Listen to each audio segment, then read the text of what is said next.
Hello friends, so we want to start refilling gas, and for you to refill gas you will need a few items here. So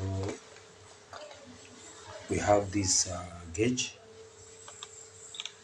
as you will need, and of course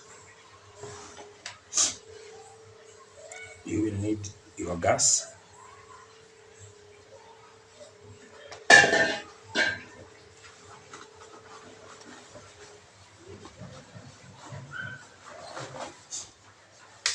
Then you will need some hoses here. So watch as we go through that process of refilling gas.